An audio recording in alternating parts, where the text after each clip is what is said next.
Good to have you with us this afternoon, everybody. I'm Jason Colthorne. And I'm Kim DeGiulio. Another day of back and forth between prosecutors and the defense, which follows some emotional testimony. Sean Lay's been in the courtroom for all of it, which most recently centered on Ethan's journal. Sean, what can you tell us? Journal entries that we've seen before, but just shocking the jury, probably seeing them for the very first time, talking about having access to a gun, talking about begging his parents or his mother for mental health help, but being ignored. At the same time, the first witness on the stand today, a seasoned veteran investigator for Oakland County, but he broke down, and so did Jennifer Crumley. A lot was presented to that jury this morning. Excuse me. Take your time. The morning began with overwhelming emotion for the lead investigator into the Oxford High School shooting. His name is Tim Willis, the veteran Oakland County Sheriff's Detective Lieutenant, taking the stand. It was a close contact.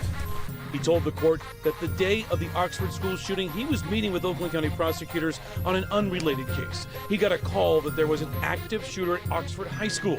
But there were false alarms that week at other schools, and he felt like this was one of those false alarms. Prior to that, we had recently had a similar, but it was a false alarm incident at a different school.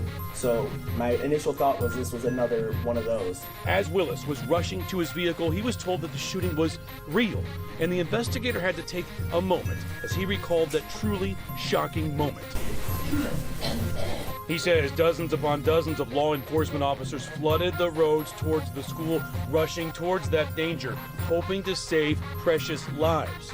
Tell us, please, how Tate was killed. Willis went over how each victim was killed, horrifying details. Prosecutors playing the school security video of the shooting. Jennifer Crumley sobbed. Her attorney, Shannon Smith, could not bear to look at the screen. Back here live.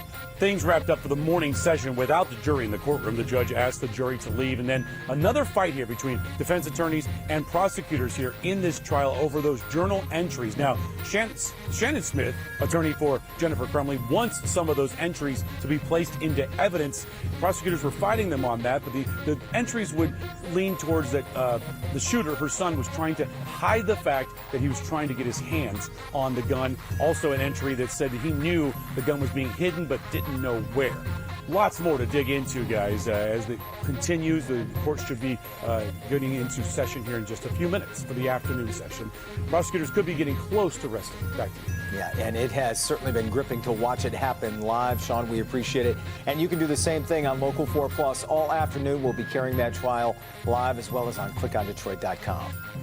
Today, President Biden is campaigning right here in Metro Detroit. His visit comes just a week after the UAW endorsed the president in his re-election campaign. He's expected to meet with UAW workers in the Detroit area. We did just get word his trip has been delayed a couple of hours. Expected the president will land now closer to 2 o'clock. We'll keep you posted on where he ends up today. However, the president's visit not being welcomed by all. In this area, 8 out of 10 Arab and Muslim voters voted for Joe Biden. Obviously, Joe Biden does not represent those people anymore. That was the speaker from the abandoned Biden campaign. This morning, many Arab American leaders say Biden is not welcome because of his support of Israel's war in Gaza. Detroit police are warning the public about 3 robbery suspects they consider, quote, armed and dangerous. DPD says these 3 men robbed another man on 7 Mile Road and then shot him. Fortunately, the victim was okay after being treated at the hospital, but the suspects took off in a newer version of a Jeep Grand Cherokee, pictured here. You can see on your screen. If you have any information, please contact Detroit Police. A Macomb County man accused of killing his younger brother is back in court next week. 24-year-old Nathan Land is charged with 1 count of manslaughter. Police say he stabbed his 19-year-old brother after an altercation at the home in Lenox Township. A witness tried to give CPR, as did emergency crews, but the teen was pronounced dead at the scene. Patients and staff that say that they were terrorized by an unannounced active shooter drill at a children's psychiatric hospital will be getting financial compensation. The state has agreed to pay $13 million to those that were affected by the drill at the Hawthorne Center back in 2022.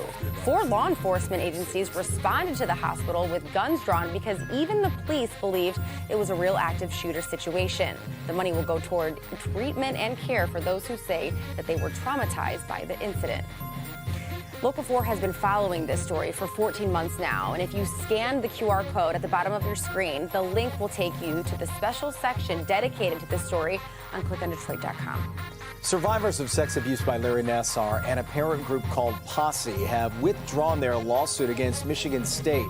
It comes after the MSU board voted in December to release documents related to the case. The lawsuit filed in July aimed to have the board take a public vote on releasing 6,000 documents allegedly being withheld. Posse's executive director saying the lawsuit was never about the money. They just wanted the university to be transparent and accountable. A developer is adjusting plans to build a Sports Illustrated-themed hotel in downtown Ann Arbor after receiving backlash from the community. The initial idea of building on the city-owned Klein parking lot location has been redrawn due to opposition from residents. At a meeting at Ann Arbor City Hall on Monday, residents argued the project wasn't appropriate for the site and preferred it to remain a parking lot. The Sports Illustrated Resort CEO says that they are now looking for a new location in Ann Arbor and still hope to get approval for the project.